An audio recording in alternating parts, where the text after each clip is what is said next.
of Islam believe that the Quran is a collection of revelations received by the Prophet Muhammad from God about 1400 years ago.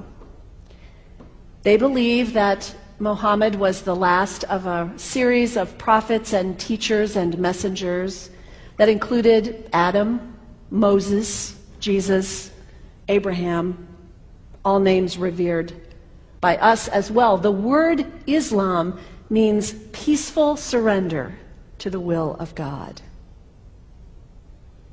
The Quran was written at a time when the Muslim people were being driven from their homes, persecuted, and killed.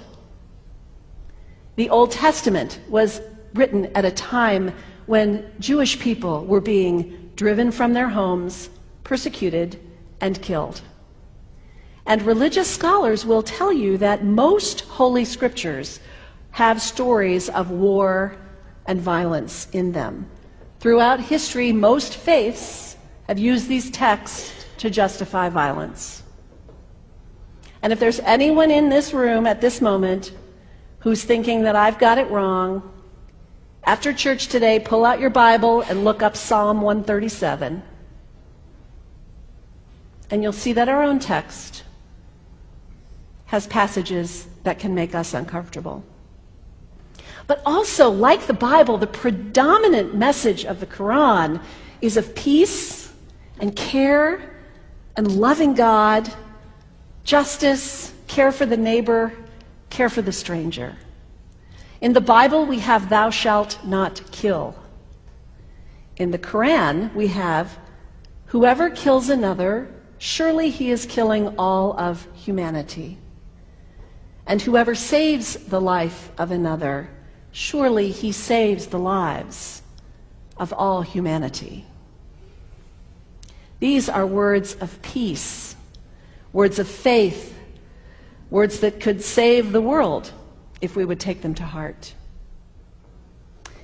The second thing you can do the next time someone sends you one of those emails demonizing Islam, delete it. Don't forward it.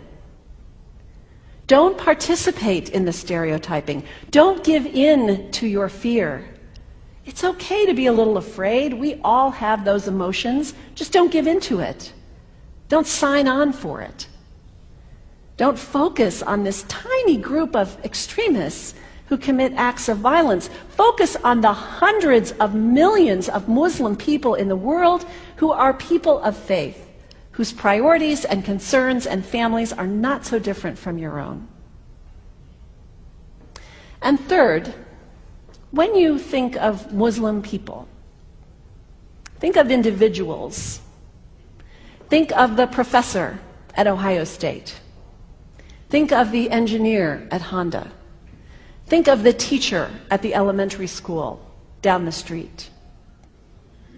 When you think of Muslim people, remember those who died on 9/11, not the hijackers. There was only a handful of them. Remember Mohammed Sunhami Hamandi. He was born in Pakistan. He came to the United States as a small child with his parents. He played high school football. He went to college. He became a part-time ambulance driver. He died, this Muslim young man, on 9/11, trying to rescue people and save lives. When you think of Muslim people, remember Mohammed Salahuddin Cloudhurry. He was a waiter at Windows on the World, which was at the top of the World Trade Center. He died that day. His wife had their baby 2 days later.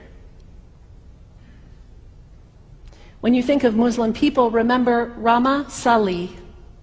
She was a woman, 28 years old. Her neighbors described her as fun and outgoing and generous.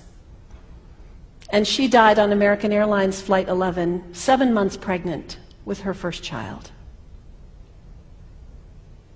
Remember the founder of the Islamic Circle of North America, who worked in the World Trade Center and also died on September 11th.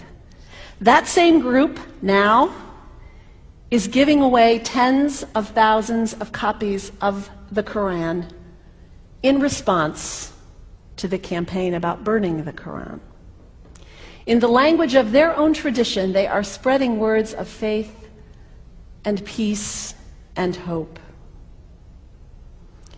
One of the ladies at the 8:30 service this morning said to me after, maybe we should declare September 11th, buy a Quran and read some of it. It is for us to share our message of love and hope and peace, but let us do it with grace and respect and above all, humility. God grant us, as individuals, as a nation, as Christians,